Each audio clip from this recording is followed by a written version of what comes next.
Morning Drift. Joining me right now in studio just to talk about the current affairs, what is happening 51 days in Ruto's government, and just the NSSF and the NHIF taxation that is meant to increase, as well as other issues of drought and other current affairs that are facing us at the moment.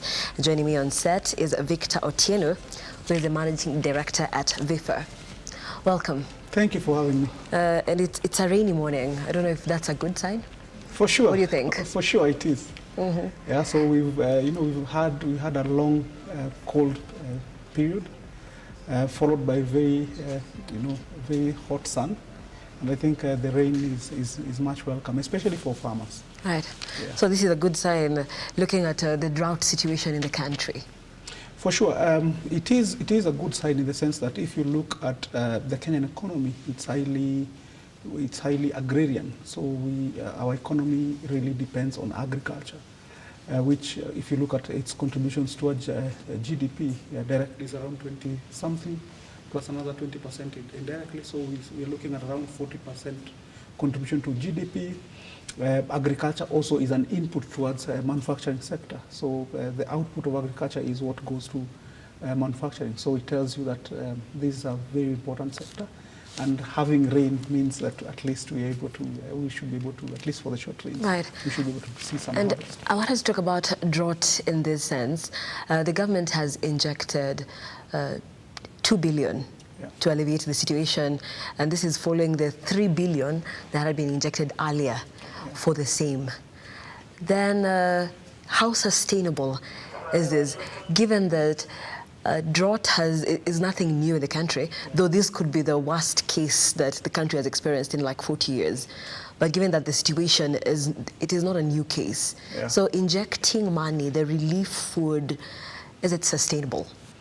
I think drought, and of course the underpinning driver to it, which is climate change, is not something new to us. I think it is something that we need to, that needs to be part of our strategic planning. So either under the Vision 2030 or as well as the different medium-term plans. I think this we are going to MTP4. So I think the moment if you fail to plan, you plan to fail. Right. So I think the climate change situation and how to mitigate it is something that we need to start taking seriously. Because I think, as you mentioned, it's not something that is surprising us. It's surprising us.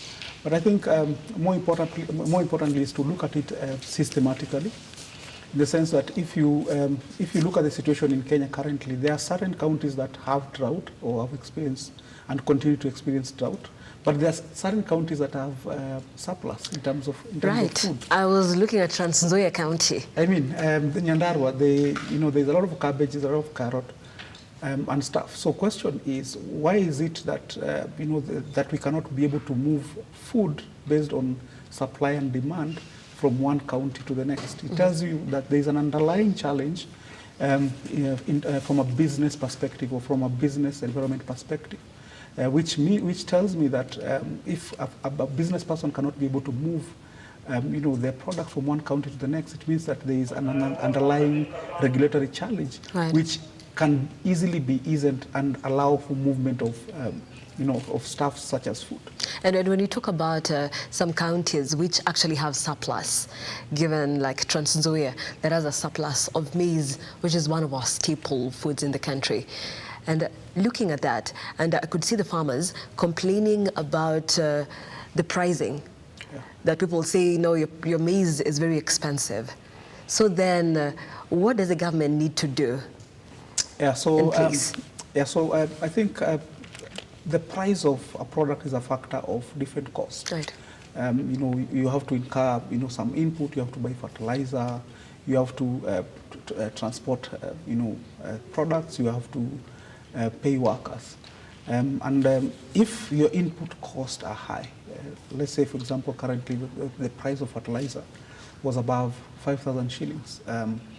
Fuel is high. All these are inputs towards reaping your harvest. It means that if those costs are high, your end product, of course, automatically is going to be high. And that's why I say it's good for us to be able to look at these issues systematically, so that you're addressing long term, so that you're not, giving maybe a subsidy for now, but subsidy will not be able to sustain. You cannot be able to sustain a subsidy in the long run. Right. And if you look at the agricultural sector broadly, it has challenges that it has continued to face, systematic challenges. We've subdivided our lands to 50 by 100. When you subsidize, kata the shamba, yeah, you can't enjoy economies of scale. Yeah, so that's a challenge. If you look at our productivity compared to Ethiopia, for instance, our productivity in terms of maize, in terms of wheat, is quite low. We are importing food. We are importing wheat. We are importing maize. We are importing rice. That is a challenge to us in the sense that, number one, we're not empowering our farmers. So the farmers that are currently there can't compete with the wheat that is coming from outside. So I think we need to be able to look at that holistically to ensure that we are able to bring down the cost of food by ensuring that we support productive farming. So we can't continue with subsistence farming and relying on agriculture to be driven by cash crops. So right. Our sector, the agricultural sector, for instance, is driven by horticulture, tea, coffee, flowers, etc. But food crops is an area that we continue to lag, and I think is going to affect our food security, and is also going to continue affecting the price of the cost of living in the country. And looking at the drought situation, it is not only affecting human beings but animals as well. We know that in Kajiado County, over 300,000 livestock have died in the recent months, given the adverse situation. And also 4 elephants have been reported dead so far. So, but I could see a story in Meru yesterday about when the elephant died, then they wanted to eat the elephant because they're hungry. Amen. So, and they're like, why would the KWS then protect the animals more, try to resuscitate the elephant, and they are dying of hunger? So when in a situation like this, the government then is faced with, what are the priorities? Yeah, so it's, of course, and I saw that it's a tricky situation in the sense that cost of living is high, we're experiencing drought, we don't have food, but of course the drought is also affecting our wildlife, which is linked to tourism. So right. It's a catch-22, and that's why I said I think we need to approach this situation with a lot of soberness, in the sense that how can we be able to create a balance between human life as well as wildlife, which is a sector that is contributing towards our economic growth. So like I said, I think it's just a question of balance, ensuring that long term we are able to produce competitive food within the country, and we're able to move food across counties with little bottlenecks in terms of regulation, but as well as we need to take cognizant that tourism is a major contributor towards our economic development. Right. So we need to also take care of our wildlife. And of course, let's talk about irrigation. We know that there are very many different government projects, and there are dams that they have been in the process of construction and even launched, but it has not helped in in improving the agriculture in the different areas. And even talking about Galana Kulalu, which many say is a failed project, but the new cabinet secretary for water, Alice Wahome, as well as for agriculture, Mithika Linturi, did say that the project is in final stages. But it's been a long time coming, and people are just wondering if anything meaningful is going to come out of it. So just looking at how even the irrigation schemes and the dams that have been under construction, even some that have been scandals, what would you say could be a more lasting solution to approach the hunger situation? I think the biggest challenge that we face as a country is corruption. If you look at some of the projects that have, of course, been instituted, the dams included, it was plagued with a lot of malpractice, a lot of corruption. So I think our first port of call is basically being able to clamp down on corruption. And I think if you look at global practice, if you look at countries in the Middle East, if you look at Israel and other countries, they receive less rain, have less fertile land as compared to Kenya, but they're able to produce, to feed their country as well as export. So it is a possibility for us to be able to produce enough food for us, for local consumption as well as for export. I think it's just a question of, can we be able to, number one, find enough resources for the same. If you look at our allocation of budget allocation towards agriculture, it's still below what is targeted for the East African community. Right. And where we even allocate resources, there is supplementary budget that is passed.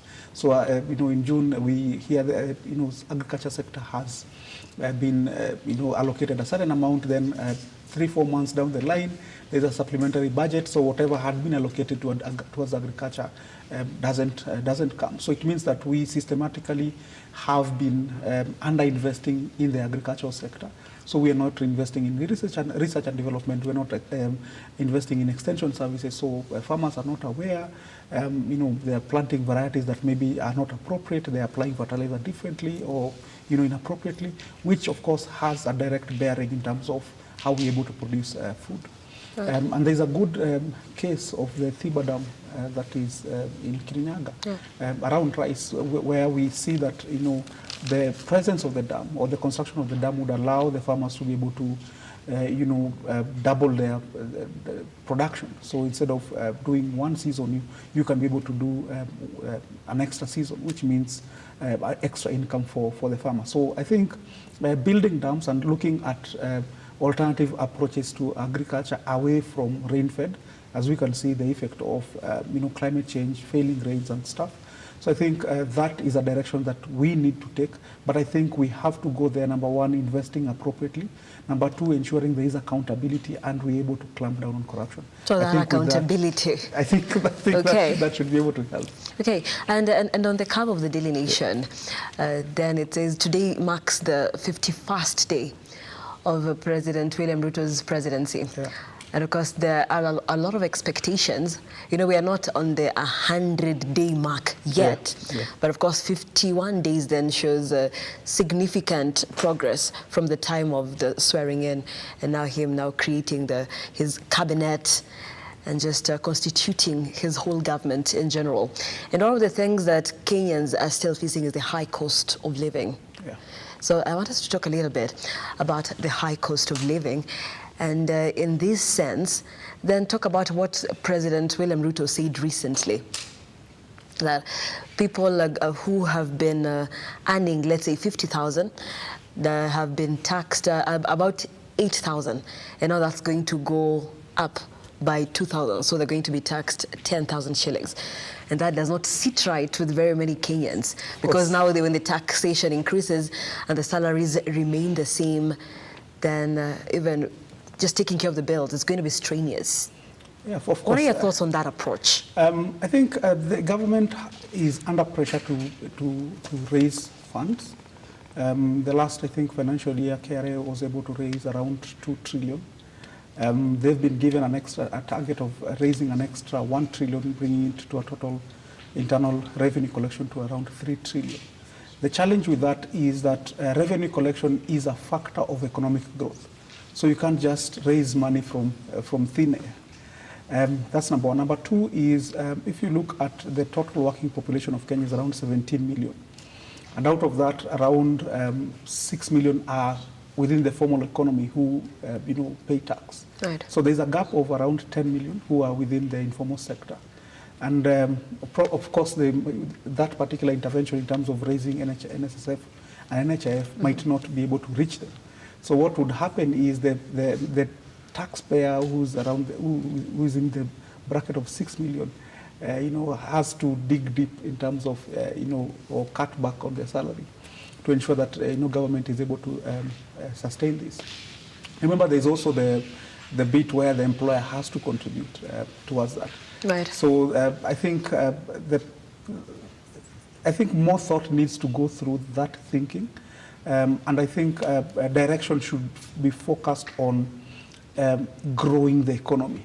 because I don't think anyone would complain if my salary was to increase by X amount from 10,000, 15,000, and there's an incremental NHIF deduction or NSF deduction. Right. I don't think people would complain. I think the complaint is that we are really flogging the horse, as in he doesn't have anything, and you still want to extract. And I think that's where we are seeing a lot of complaint. And I think from an idea perspective, I don't think government is going in the right direction, in the sense of trying to inculcate a saving culture.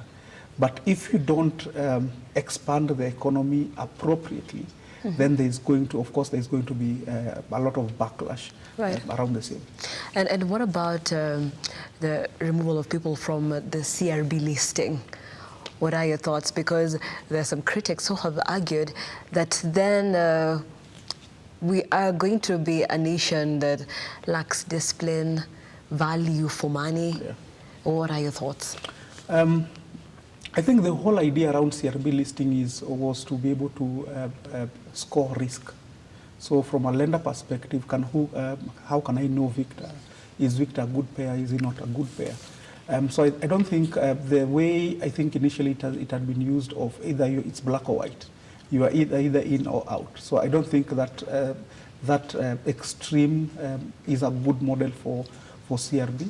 But again, even if you delist me and I'm not a good payer or I'm not disciplined, then of course then what would happen is that as a lender, what I will do is if I feel that you're not a good payer, what I will do is I will put a blanket towards a certain sector, right? Whether it's SMEs or women or whatever biases that the lender has. So I think it has to be it shouldn't be a question of listing. It should be a question of grading.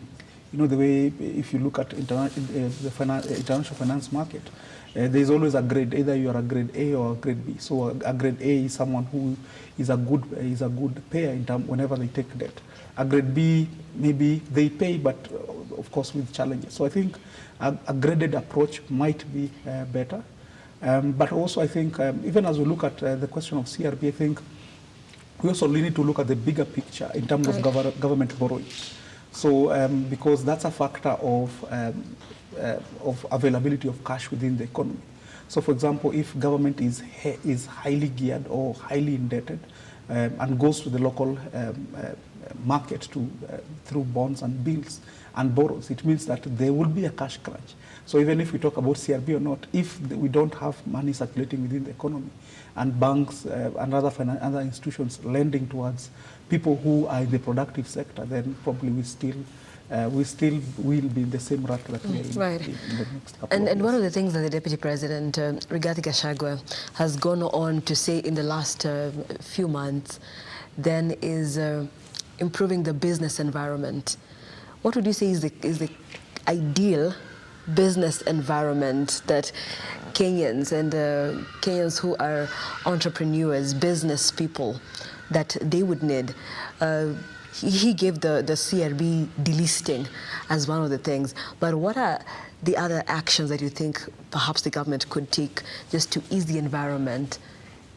So I think two things. Number one is the root cause of the challenges that we face as a country is the lack of access to market. And if you look at data, we see a lot of SMEs or a lot of entrepreneurs doing what we call wholesale retail.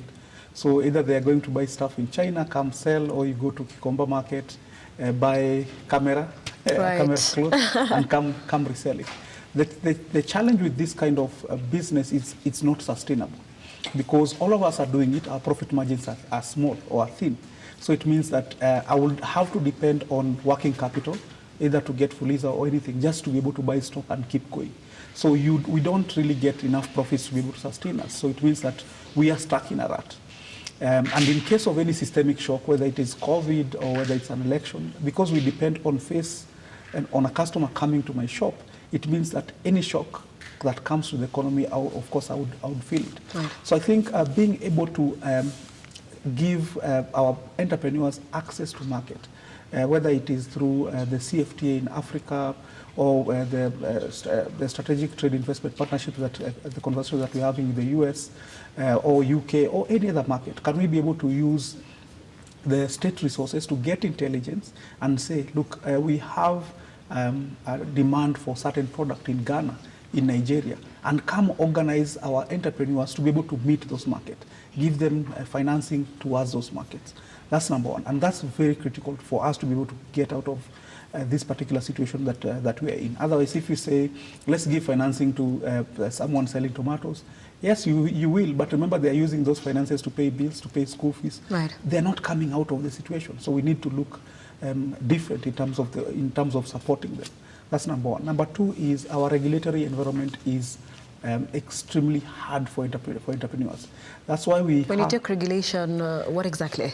So regulation cuts across. So basically, if you want to start your biashara, you want to start your business, you have to get licensed. You have to, and there are different licenses within the different counties. There are specific sector regulations that you have to comply with. So there's a lot of going on, and of course credit to government that through BRS, the Business Registration Services, eCitizen, there is some effort in terms of trying to ensure that starting a business is easy. Currently, you can just do that through BRS, but more needs to be done to ensure that, for instance, I don't have to pay 10 licenses. That cost is very high for your average entrepreneur. Can that process be automated? So, for example, in Nairobi County, can I just be able to pay online and just say, okay, now this is my business, and just get one permit, rather than just paying, currently where you have to pay public health, you have to pay fire, you have to pay single business permit, and there are myriad of other permits that sometimes you are not even aware of. Until when the city council is on your neck. And say, yes, right, we have this, but you don't have this. So that can we be able to improve efficiency to ensure that, one, it's automated and it's paid once. So what that means is the cost of compliance goes down, because I had to leave closed shop, go to the county offices to pay license, move from one office to the next. Right. Of course, I lose money. I think earlier I'd mentioned something to do around moving agricultural and quarry products. And there's a permit called cess that for every, for instance, you have potatoes that you want to bring from Nyandarua to Nairobi, you have to pay cess for those products in every county that you're moving in. So what does that mean? It means you're being double taxed, even triple taxed, depending on the number of counties that you have to go to. So, for instance, if I took a truck of potatoes from Nyandarua, it costed me maybe 50,000. By the time I'm landing in Nairobi, I have an extra 50,000 that I've paid through tax. So it means that my cost of production has doubled. Yeah, of course, that means that I'm not able to move products, and it means that we are not competitive as a country.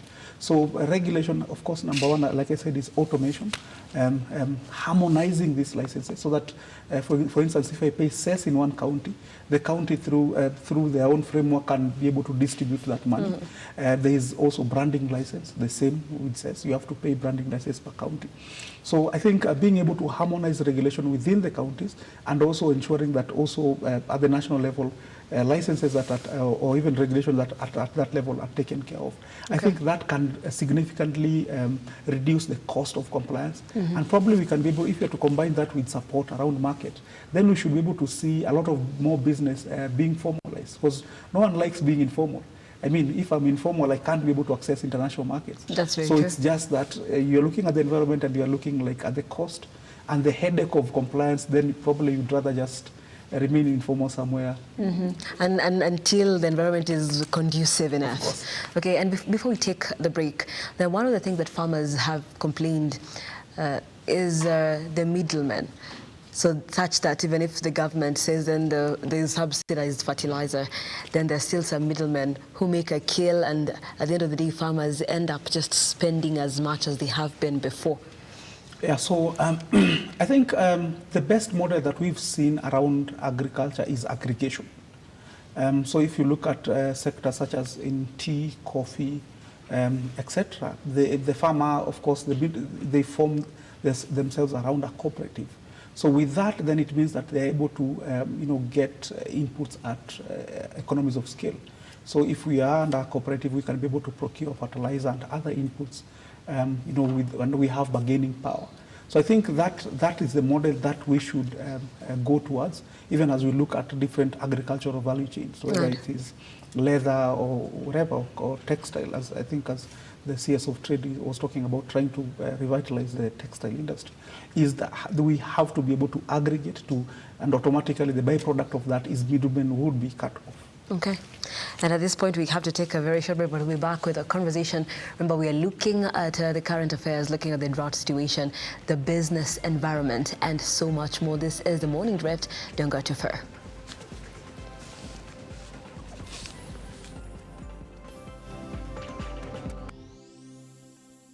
Yippee! Kamata plotting at 349K.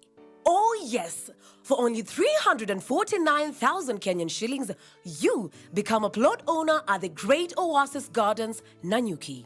The Great Oasis Gardens, Nanyuki is located along the Nanyuki-Rumuruti Road, only 11 minutes from the Cedar Mall and right opposite Mount Kenya Wildlife Estate. This is the best place to establish the getaway home that you have always dreamt about. For every 349,000 that you deposit or pay as installment towards any of Optiven's plot of land, you get 10K cash back instantly. Jaza basi twende Nanyuki. Bigger is indeed better.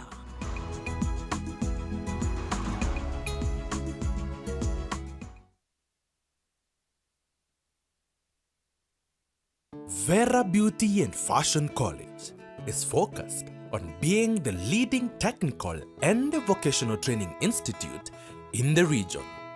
Our team possesses in-depth knowledge and extensive experience in the industry, offering thorough training in cosmetology, hairdressing, interior design, creative arts, training of trainers, nail technology, and fashion design, with branches in Nairobi, Thika, Meru, Eldoret, and now in Mombasa. Our courses ensure that learners are completely equipped with knowledge, competency, and employability skills. Enroll today to be a part of a center of excellence.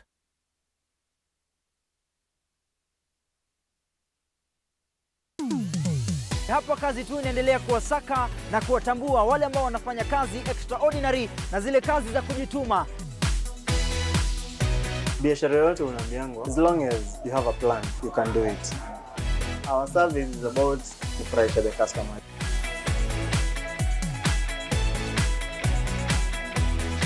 Mpenzi mtazamaji, hii ni hapa kazi tu.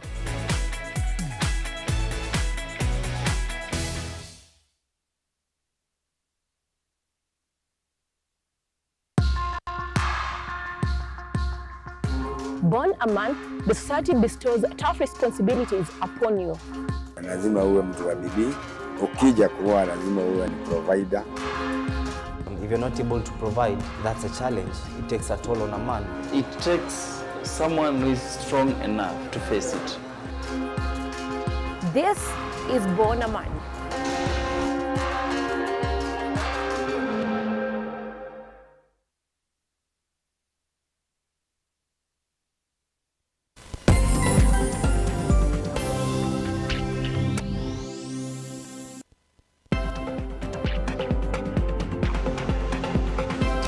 Welcome back. Thank you so much for staying with Lookuptv. The hashtag is Morning Drift.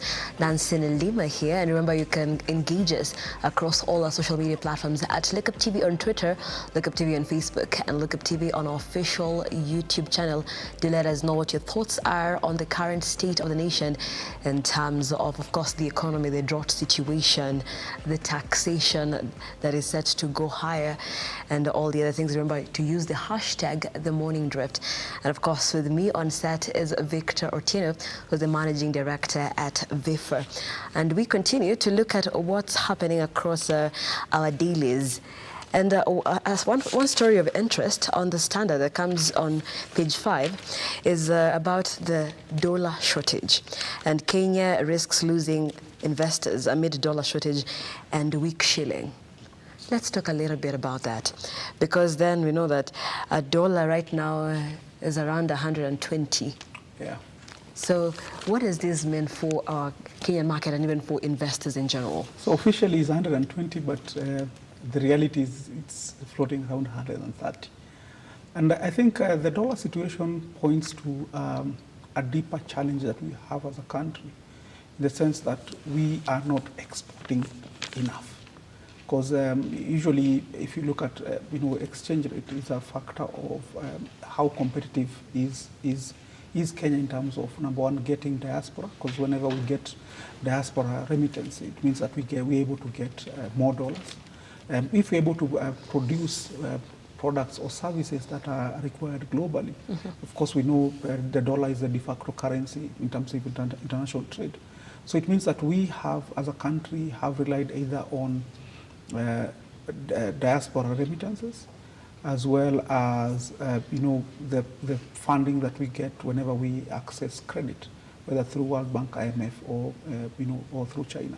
So that is not a sustainable way of having dollars within a country. So I think moving forward, we need to ensure that our country is competitive. We should be exporting, and I think the rallying call right now, as I think for the current government, should be how can we ensure that we are exporting or are competitive as quick as possible. How can we be able to look at the resources that we have and try to look at our competitive advantage, right? Whether it is in textile, whether it is in leather, whether it is in arts, sports, etc., and try to ensure that we rein on that as soon as possible. Because I don't think in the short term we can be able to solve the dollar So shortage. what majorly affects the increase?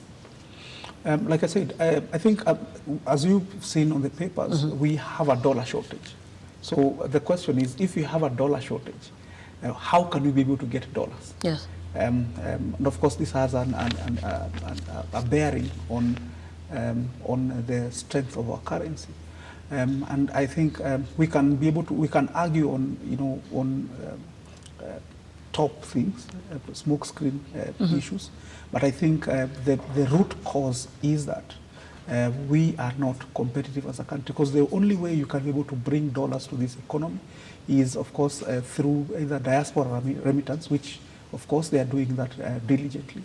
And we've seen even government set up, ministry specifically looking at how can we be able to ensure diaspora plays a bigger role within the economy. Of course, that's a good way to explore.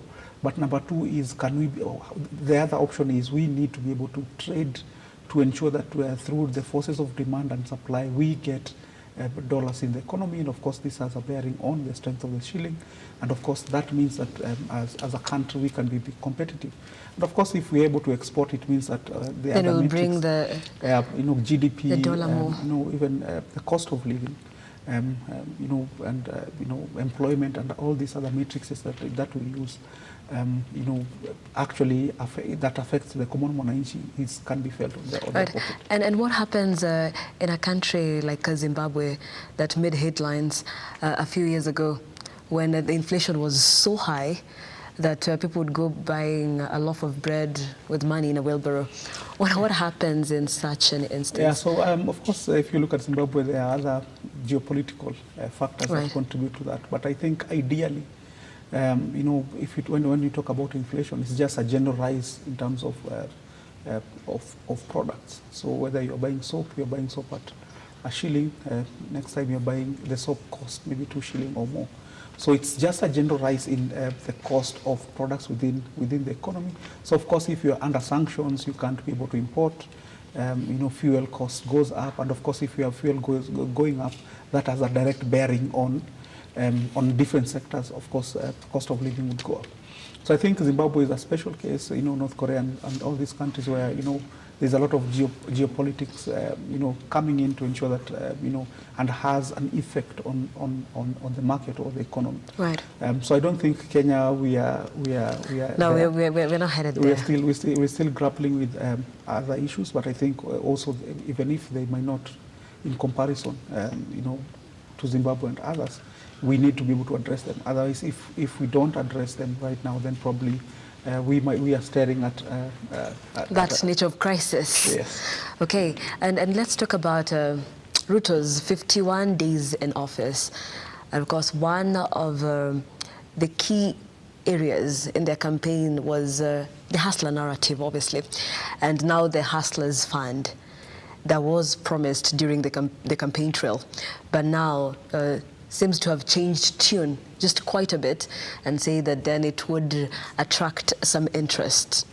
Yeah. Let's talk about that in a time when, of course, the cost of living is high and unemployment among the youth is still a crisis. Yeah, so the context of, I think for our viewers, the context of focusing on Hustler Fund is to give access, affordable credit to small, medium businesses. And the reason why the focus has been on hustlers or SMEs is that because they contribute highly to they're actually the backbone of the economy. Right. Contributing around 33% of GDP, is around 98% of all registered businesses in Kenya, employ, I think, over close to 15 million Kenyans. But as much as in this sector is contributing to the economy, they are plagued with challenges. I think we've mentioned some of them, you know, regulatory issues, access to market challenges, access to finance is also a challenge. I think that is what underpins the drive towards going the Hustler Fund. Right. But more importantly is that Kenya has tried through prior action, or interventions to address the issue around access to finance. You remember we still have the Youth Fund with Women Fund, and all these affirmative action funds which tried to give access to finance to SMEs. Of course, based on what we've seen, empirical evidence is that they did not perform as well.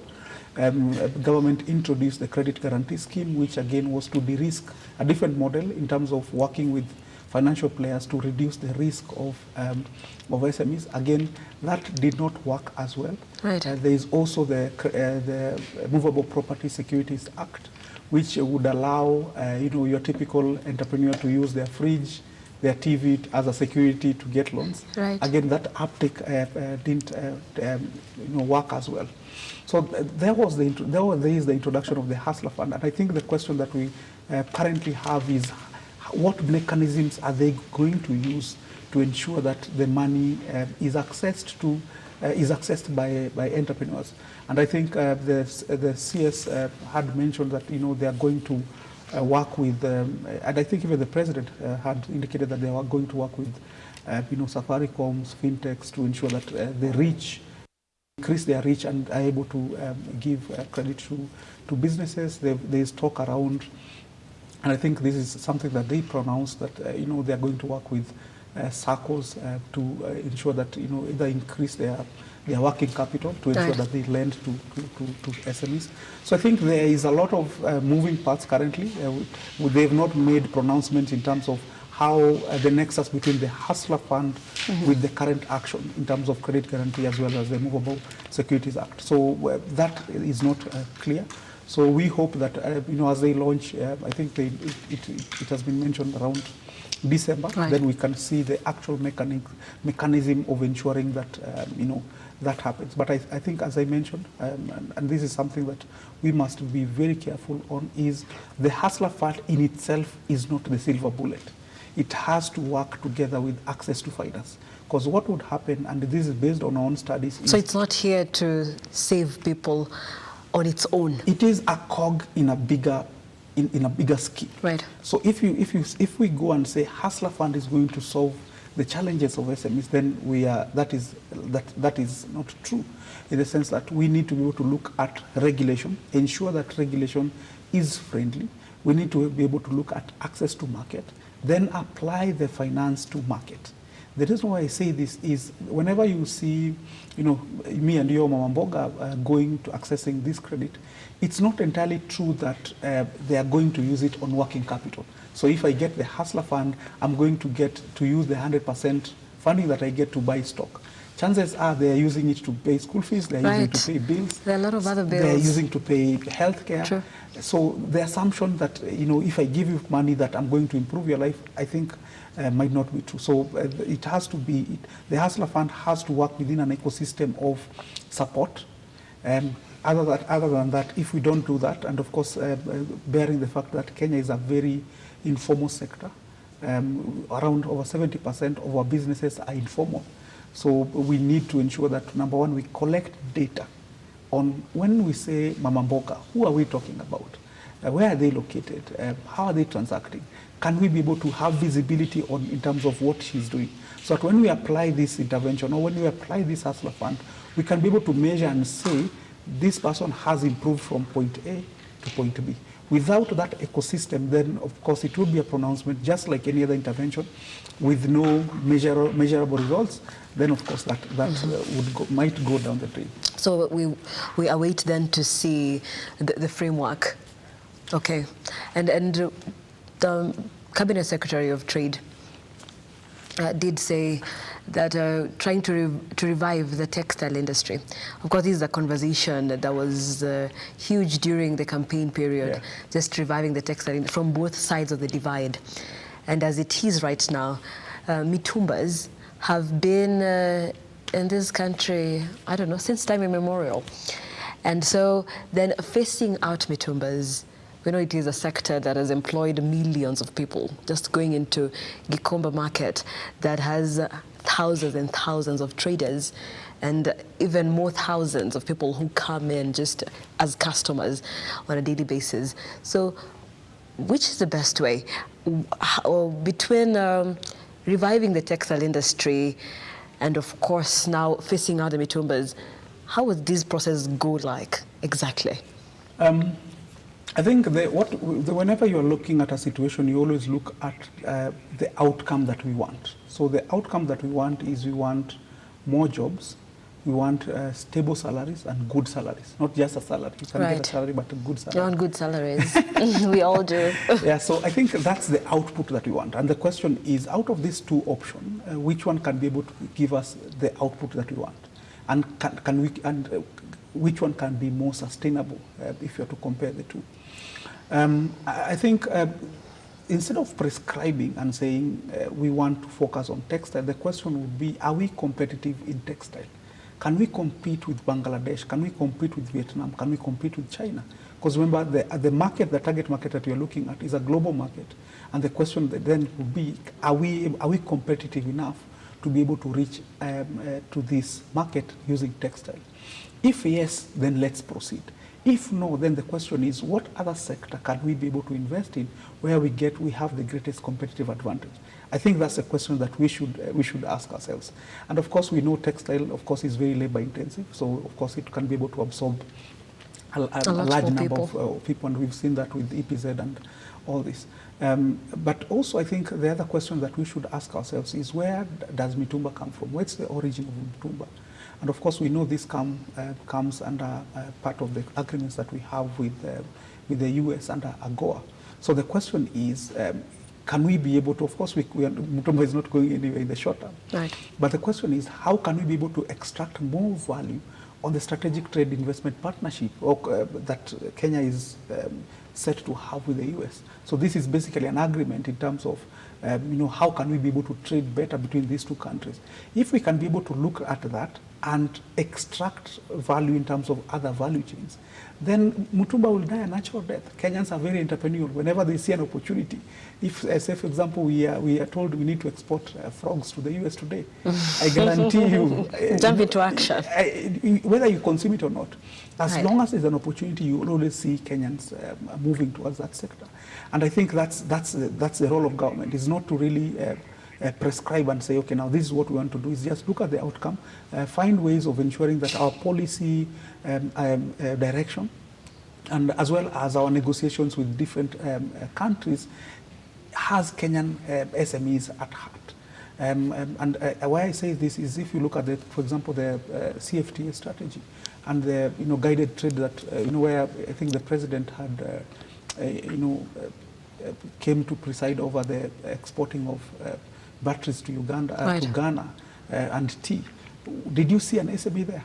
We didn't see, and that's always the challenge. Is we have policy that speaks this language, but practically on ground, when things start to happen, then we don't see the same SMEs, the same SMEs or the same mama mbogas being featured at that level. And I think that for us has to start changing. Right, and even as we come to a close, then in the 51 days of President William Ruto, we know that the focus is to improve the lives of Kenyans.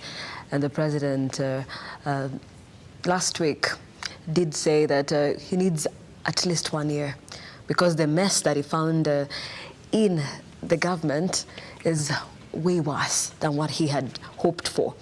And so we have to wait 1 year for the prices of maize flour to go down.